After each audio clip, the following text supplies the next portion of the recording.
और दिल्ली भाजपा नेता तेजिंदर पाल सिंह बग्गा से संबंधित मामलों की सुनवाई कल पंजाब एवं हरियाणा हाईकोर्ट में होगी। Additional solicitor general Satyapal Jain ने आरोप लगाया कि पंजाब पुलिस ने बिना दिल्ली पुलिस को बताए तेजिंदर पाल सिंह बग्गा को जबरदस्ती ले जाने की कोशिश की, जो कि पंजाब पुलिस ने कानून की उल्लंघना की है। उन्होंने कहा तेजिंदर पाल सिंह बग्गा के पिता ने कुछ अज्ञात लोगों के खिलाफ किडनैपिंग, मारपीट, धमकाने और तोड़फोड़ की धाराओं के तहत दिल्ली में पुलिस में मामला दर्ज करवाया है। Additional solicitor general Satyapal Jain ने पंजाब सरकार को धैर्य, संयम और कानून के अनुसार काम करने की नसीहत दी। दिल्ली भाजपा नेता तेजिंदर पाल सिंह बग्गा से संबंधित कितने मामलों की सुनवाई कल हाईकोर्ट में होगी, इस बारे में खास बातचीत की हमारे सहयोगी अनिल कुमार ने additional solicitor general Satyapal Jain से। तेजिंदर पाल सिंह बग्गा से संबंधित कितने मामलों की कल पंजाब एवं हरियाणा हाईकोर्ट में सुनवाई होगी, इस समय मेरे साथ हैं additional solicitor general Satyapal Jain. इनसे जानते हैं कि कल कितने मामलों में अदालत सुनवाई करेगी। जी सर, श्री तेजिंदर सिंह बग्गा ने कुछ दिन पहले कुछ ट्वीट किया था, जिसको लेकर पंजाब सरकार ने मोहाली में उनके खिलाफ FIR लॉन्च किया। उस FIR की क्वाशिंग के लिए श्री तेजिंदर सिंह बग्गा ने पंजाब हरियाणा हाईकोर्ट में केस डाला, जिसकी सुनवाई चल रही है। पिछले कुछ दिन पहले वो जस्टिस HS सिद्धू की कोर्ट में लगी थी। उस दिन जज साहब छुट्टी पे थे, तो फिर वो अगले दिन उनके यहाँ नहीं लगी और कल वो केस लगा हुआ है सुनवाई के लिए।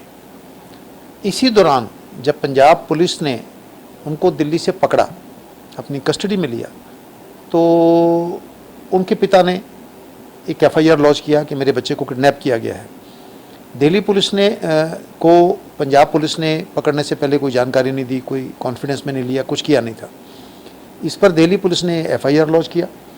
FIR लॉन्च करके कोर्ट से सर्च वारंट लिए और सर्च वारंट की एग्जीक्यूशन में पीपली के पास श्री बग्गा एक गाड़ी में पाए गए थे, जिसमें सफ़ेद कपड़ों में लोग थे। एक गाड़ी उनके साथ और थी। तो सर्च वारंट की एग्जीक्यूशन में हम उनको दिल्ली ले गए और दिल्ली ले जाकर कोर्ट में पेश किया। कोर्ट ने उनको छोड़ दिया। जब ये पीपली में कार्रवाई चल रही थी, तो पंजाब पुलिस ने एक हैबियस कॉर्पस की पिटीशन डाली हाई कोर्ट में और ये कहा कि हरियाणा पुलिस ने हमारे अफसरों को कुरुक्षेत्र में रोक रखा है, डिटेन रखा है, बंधक बनाया हुआ है, उनको लाने नहीं दे रहे, उनको कुछ नहीं करने दे रहे। तो इसकी सुनवाई जस्टिस ललित बत्रा की कोर्ट में हुई। फिर मैं दिल्ली पुलिस की तरफ से मैं पेश हुआ और हमने बताया कि हमने ना तो किसी पुलिस ऑफिसर को दिल्ली में डिटेन किया है और ना ही कुरुक्षेत्र पीपली में किसी को डिटेन किया है। तो वो केस की सुनवाई भी कल होगी। इसी दौरान इसी केस में 2 एप्लीकेशंस और दी हैं पंजाब पुलिस ने, जिस एक एप्लीकेशन में कहा है कि दिल्ली गवर्नमेंट को, दिल्ली पुलिस को और भारत सरकार को पार्टी बनाया जाए। दूसरी एप्लीकेशन में कहा है कि जो CCTV फुटेज कैमराज हैं जनकपुरी पुलिस स्टेशन के दिल्ली और पीपली के, उन सबको भी सील किया जाए, ऐसा उन्होंने कहा है। उन दोनों एप्लीकेशन की सुनवाई भी कल होगी। इसी दौरान परसों रात को जब श्री बग्गा के खिलाफ एक वारंट इशू हुआ मोहाली कोर्ट से, तो बग्गा जी ने उस वारंट को चैलेंज किया।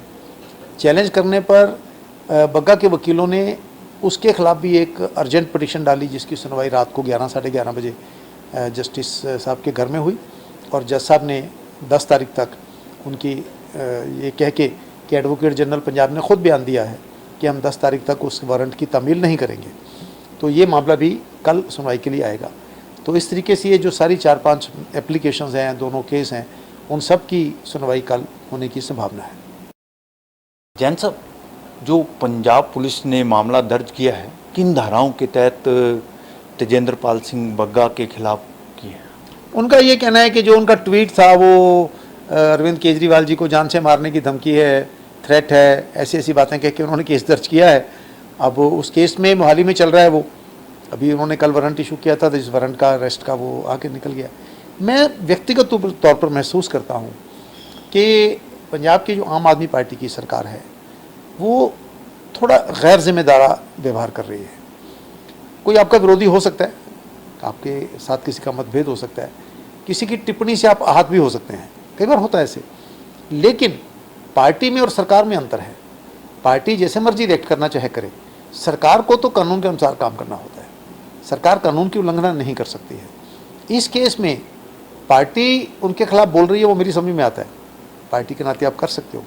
पर पंजाब सरकार तो पंजाब सरकार है। मुख्यमंत्री किसी भी पार्टी का हो सकता है, दूसरे राज्य में भी सरकार मुख्यमंत्री किसी का हो सकता है। किसी ने कहा ना, पार्टी की तो सरकार होती है, सरकार की कोई पार्टी नहीं होती है, सरकार तो सबकी होती है। इसलिए उनको एक आवेश में आकर, आक्रोश में आकर, जल्दबाजी में जब आप अपने कदम ज़रूरत से ज़्यादा तेज़ करते हो तो कई बार ठोकर लग के गिरने का डर भी होता है, और यही उनके साथ हो रहा है। अगर वो कानून के अनुसार कार्रवाई करते तो मुझे लगता है ये सारी जो फजीहत हुई है वो बच सकती थी। जैन साहब, आप जिस तरह दिल्ली पुलिस की तरफ से पेश हो रहे हो, जो तेजेंद्र पाल सिंह बग्गा के फादर ने एफआईआर दर्ज करवाई है, तो किन धाराओं के तहत एफआईआर दर्ज करवाई गई है और किन के खिलाफ करवाई है? उन्होंने ये कहा कि सुबह कुछ लोग मेरे घर आए, उन्होंने मेरे घर के दरवाज़ा ऐसा खटखटाया जैसे तोड़ देंगे, ज़बरदस्ती अंदर घुसे, उसके पिता से मारपीट की और तेजेंद्र बग्गा को वो उठा के कार में डाल के ले गए। इंटरेस्टिंगली है कि वो सारे सफ़ेद कपड़ों में थे। अगर पुलिस की यूनिफॉर्म में होते तो बात दूसरी होती, वो सफ़ेद कपड़ों में थे। तो उन्होंने किडनैपिंग का, मारपीट करने का, धमकाने का, तोड़फोड़ करने का उन धाराओं में केस दर्ज किया है। और मैं बिल्कुल स्पष्ट कर रहा हूँ, वो केस अज्ञात व्यक्तियों के विरुद्ध है, क्योंकि वो तो उसको किसी को पहचानते नहीं थे कि कौन है वो। अज्ञात व्यक्तियों के विरुद्ध केस है। किसी पुलिस ऑफिसर के खिलाफ दिल्ली पुलिस ने पंजाब के कोई केस दर्ज नहीं किया, और हमने किसी भी पंजाब के पुलिस के ऑफिसर को ना गिरफ्तार किया है, ना डिटेन किया है, ना फिलहाल उसके खिलाफ कोई हमारे पास केस है। जैन साहब, आपने जिस तरह कहा था कि जो पंजाब पुलिस है उन्होंने कानून का उल्लंघन किया, कहाँ उल्लंघन हुआ है? देखिए, हिंदुस्तान एक फेडरल स्ट्रक्चर है। अलग अलग राज्यों में अलग अलग अपनी की स्टेट की पुलिस है, अलग सरकार है, अलग अलग पार्टियों की सरकारें हैं। सुप्रीम कोर्ट ने अपने जजमेंट में साफ तौर पर कहा है कि अगर एक राज्य की सरकार दूसरे राज्य में किसी अपने अपराधी को पकड़ने जाती है तो पहली बात है कि वो पुलिस यूनिफॉर्म में जाएंगे। किस केस में, एफआईआर में वो पकड़ना चाहते हैं, क्यों पकड़ना चाहते हैं, इसकी जानकारी वहाँ की संबंधित पुलिस को देंगे, उनकी परमिशन लेंगे, उनको साथ लेंगे। और फिर अगर लंबा सफ़र है, 24 घंटे में वो अपने डेस्टिनेशन पर नहीं पहुँच सकते, तो ट्रांजिट रिमांड वहाँ की ट्रायल कोर्ट से वो लेंगे। अगर मान लीजिए वहाँ की पुलिस कुछ भी कारणों से दूसरे राज्य की पुलिस के साथ सहयोग नहीं कर रही है, तो उनके पास ये उपलब्ध है कि वो उसको मजिस्ट्रेट के पास जाएं, वहाँ एप्लीकेशन दें। एप्लीकेशन देने के बाद वो मजिस्ट्रेट उनका रिमांड देगा, फिर वो किसी दूसरे राज्य में ले जा सकते हैं। ये कहीं प्रोवाइडेड नहीं है कि एक राज्य की पुलिस दूसरे राज्य में जाकर सफ़ेद कपड़ों में बिना पुलिस को बताए किसी भी आदमी को पकड़ के गाड़ी में डाले और के चल तो तेरी ऐसी की तैसी, तो उठा के उसको अपने राज्य में ले आए। ये कानून की उल्लंघना है, कानून इसकी इजाज़त नहीं देता। क्योंकि अगर आपने इसकी आज इजाज़त दे दी तो कोई भी राज्य सरकार कहीं भी जाके किसी को ले आएगी पकड़ के, और अगर वो रिकॉर्ड में नहीं आया, भगवान न करे रास्ते में कोई दुर्घटना हो जाए, एक्सीडेंट हो जाए, या कोई जानबूझकर उसके साथ कोई ऐसी हरकत कर दें, कहीं मार के उसको फेंक दें, कहीं उसको गुम कर दें, कौन जिम्मेवार होगा? कौन जिम्मेवार होगा? क्योंकि लेकर आने का तो रिकॉर्ड ही नहीं है। लेकर आने का रिकॉर्ड तो तब बनेगा जब आप पुलिस को इंटीमेट करोगे, लिख कर दोगे, डायरी बनाओगे, उसकी एंट्री करोगे, यूनिफॉर्म में होंगे, पता होगा कि ये एसएचओ या डीएसपी लेकर जा रहा है। इसीलिए ये सेफ कर दिए गए हैं। पंजाब पुलिस को, पंजाब सरकार को मेरा निवेदन है, आपकी सरकार है, आपने चलानी है, हमें उससे कोई लंबा चौड़ा लेना देना नहीं है, पर एक जिम्मेवार नागरिक होने के नाते मेरा उनसे निवेदन है कि इन मामलों में जितना धैर्य और संयम से काम लेंगे और कानून के अनुसार अगर आप काम लोगे, कोई प्रॉब्लम नहीं है, सब चीज़ें हल हो जाती हैं। ये थे मेरे साथ additional solicitor general Satyapal Jain. इन्होंने बताया कि तेजेंद्र पाल सिंह बग्गा से संबंधित मामलों में कल हाई कोर्ट में सुनवाई होगी।